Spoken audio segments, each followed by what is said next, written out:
IPad নেবে নাকি Mac নেবে নাকি আইপ্যাড, এই কনফিউশনটা নতুন অ্যাপেল ইউজার্সদের মধ্যে একদম কমন। স্পেশালি স্টুডেন্টসরা যারা অনেক ভেবেচিন্তে ডিসাইড করে যে তাদের স্টাডিজের জন্য একটা অ্যাপেল প্রোডাক্ট নেবে, কিন্তু আবার ঘুরে ফিরে এসে কনফিউজ হয়ে যায় এই আইপ্যাড আর ম্যাকবুকের মধ্যে। বাট ফাইনালি আইপ্যাডে চলে এসেছে iOS 26 এর আপগ্রেড, যেটাতে অ্যাপেল এমন অনেক ফিচার্স এই আইপ্যাডে দিয়ে দিয়েছে যেগুলো ম্যাকবুকে করা পসিবল। বেসিক্যালি মেইন কনফিউশনের জায়গাটা হলো ম্যাকবুক একটা proper laptop, so laptop oriented যত কাজ সেগুলো ম্যাকবুকে একদম প্রপারলি করা যায়। আর আইপ্যাড কিন্তু ম্যাকবুক আর আইফোনের একটা middle ground, so laptop oriented যত কাজ সেগুলো আইপ্যাডে ইভেন করা যায়, কিছু করা যায়, বাট অতটাও প্রপারলি না। বাট লেটেস্ট আপডেটের পর অ্যাপেল অনেক রেস্ট্রিকশনসই তুলে নিয়েছে আইপ্যাডের থেকে, প্লাস অনেক ফিচার্স আইপ্যাডে অ্যাড করেছে, যার ফলে আইপ্যাড এখন একটা ম্যাকবুকের মতন ইউজ করা কিন্তু পসিবল। সো যারা ভাবছো ম্যাকবুকের জায়গায় আইপ্যাড নেবে, তাদের জন্য কিন্তু এটা একটা খুশির খবর। সো আমি সেই সব ফিচার্স নিয়ে কথা বলবো যাতে করে তোমরা আইপ্যাডটা অনেকটা ম্যাকবুকের মতন ইউজ করতে পারবে, আর এটাও ডিসাইড করে নিতে পারবে যে তোমাদের জন্য বেস্ট অপশন কোনটা। সবার ফার্স্টেই iPadOS 26 এ আপডেট করার পর সেটিংসে একটা অপশন চলে আসবে মাল্টিটাস্কিং এন্ড জেস্টার নাম, আর সেখানে উইন্ডো ট্যাবস বলে যে অপশনটা রয়েছে ওটা ক্লিক করতে হবে, আর ওখানেই 50% কাজ ডান। এরপর আইপ্যাডে যে কোনো অ্যাপ খুললেই নোটিস করবে নিচে ছোট্ট একটা ড্র্যাগ হ্যান্ডেলের মতন অপশন চলে এসেছে। ওই অপশনটা ইউজ করে আইপ্যাডে যে কোনো অ্যাপ ছোট বড় করা পসিবল, একদম ম্যাকবুকের মতো। আর উপরের দিকে নোটিস করলে দেখবে সেম ম্যাকবুকের মতন ক্রস, মিনিমাইজিং আর ফুল স্ক্রিনের অপশনও চলে এসেছে, মানে ইউজার ইন্টারফেস অনেকটাই কিন্তু ম্যাকবুকের মতন এখানে হয়ে যাবে। আর ম্যাকবুকে যেমন কার্সারটা উপরের দিকে নিয়ে গেলে একটা মেনু বার মতন চলে আসে, এটাতেও একদম সেম ম্যাকবুকের মতন সেম আইপ্যাডেও এখন একটা মেনু বার মতন চলে আসবে, এটা দেখতেও একদম ম্যাকবুকের মতন। আর আইপ্যাডের মেনু বারে যে অপশনগুলোও আসবে সেগুলো সেম ম্যাকবুকে যে অপশনগুলো আসে একই। আর এই যে ডিজাইন আর ইউজার ইন্টারফেস চেঞ্জের জন্য আমরা আইপ্যাডটা জেনারেলি যেভাবে ইউজ করি সেটাই চেঞ্জ হয়ে গেছে। মানে এই যে আইপ্যাড, এটার প্লেসমেন্ট কিন্তু একটা আইফোন আর ম্যাকবুকের মিডিল গ্রাউন্ডে, মানে একটা আইফোনে যা করা যায় তার ম্যাক্সিমাম আইপ্যাডেও করা যায়, আবার একটা ম্যাকবুকে যা করা যায় তারও অনেক কিছুই আইপ্যাডে করা পসিবল। বাট এর আগে আইপ্যাড আর ম্যাকবুকের মধ্যে একটা ক্লিয়ার বাউন্ডারি ছিল, মানে কিছু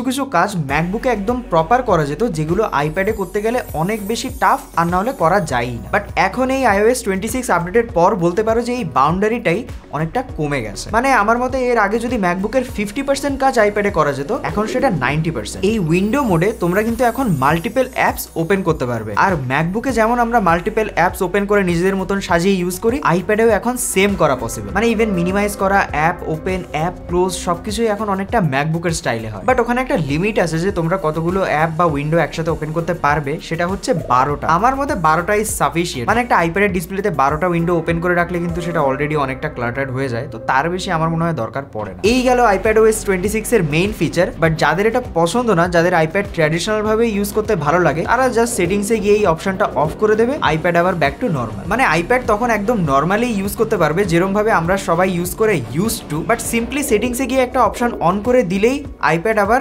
ম্যাকবুকের মতন ইউজ করা পসিবল। আই মিন এই ফিচারটা কিন্তু আমার বেশ পছন্দ হয়েছে, যার যেরকম ভাবে পছন্দ সে সেইভাবে ইউজ করবে। বেসিক্যালি ব্যাপারটা হলো আমারও পার্সোনালি আইপ্যাড ইউজ করতে খুব ভালো লাগে, কিন্তু একটা লেভেল অব্দি ইউজ করার পর আইপ্যাড অনেকটা রেস্ট্রিক্টেড ফিল দিত। মানে তোমরাই ভাবো, এটা অ্যাপেলের লেটেস্ট আইপ্যাড প্রো M4, এটার মধ্যে M4 চিপ রয়েছে, যেটা খুব পাওয়ারফুল একটা চিপ, আর সেটা যদি অপারেটিং সিস্টেমের জন্য রেস্ট্রিক্টেড থাকে, মানে অনেক কিছুই যেটা তোমরা ম্যাকে করতে পারবে, মানে ম্যাকবুকেও M4 চিপ, আইপ্যাডেও M4 চিপ, কিন্তু অনেক কিছুই যেটা তোমরা ম্যাকবুকে করতে পারবে সেটা আইপ্যাডে করতে পারবে না, just because of the operating system.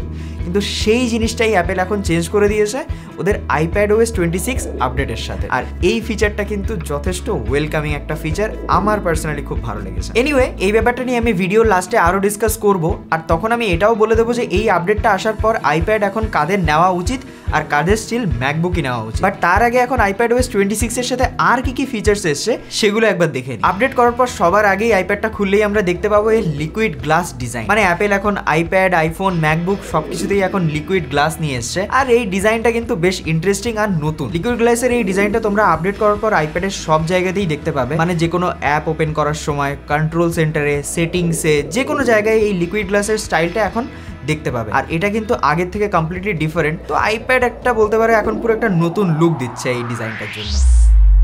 আইপ্যাডের অ্যাপের স্টাইলও এখন চেঞ্জ হয়ে গেছে। আগে যেমন অ্যাপিয়ারেন্স সেকশনে দুটো অপশন ছিল, লাইট আর ডার্ক মোড, এখন আরেকটা নতুন অপশন এসছে, সেটা হচ্ছে ক্লিয়ার। আর ওই অপশনটা ওপেন করলেই কিন্তু পুরো স্টাইলটাই চেঞ্জ হয়ে যায় সব অ্যাপসে, মানে এখন পুরো একদম ট্রান্সপারেন্ট লাগে দেখতে।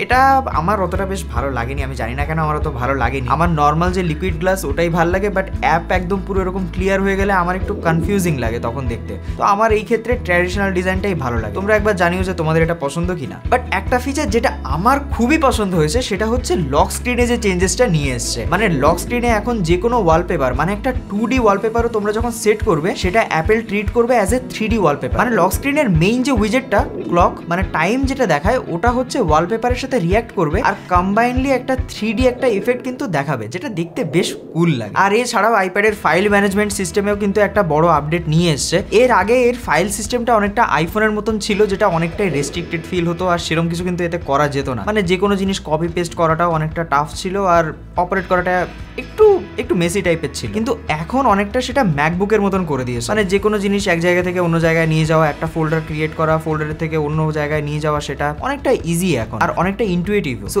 এই ফিচারটাও কিন্তু বেশ নোটিসেবল আর ভালো ফিচার। মানে আলটিমেটলি যারা এতদিন ভাবতে যে আইপ্যাড দিয়ে ম্যাকবুকের কাজ হবে কি না, তাদের জন্য একটাই অ্যান্সার যে ইয়েস হবে, সেটা পসিবল এখন iPadOS 26 এর আপডেটের পর। যারা আইপ্যাডটা ফুললি ম্যাকবুকের মতন ইউজ করতে চাইছো তাদের জন্য একটাই সাজেশন যে আইপ্যাডের সাথে একটা আইপ্যাড কম্প্যাটেবল কিবোর্ডও নিয়ে নিও, তাহলে পুরো হোল অ্যাজ এ প্যাকেজ এটা একদম পুরো ম্যাকবুকের মতনই ফিল দেবে।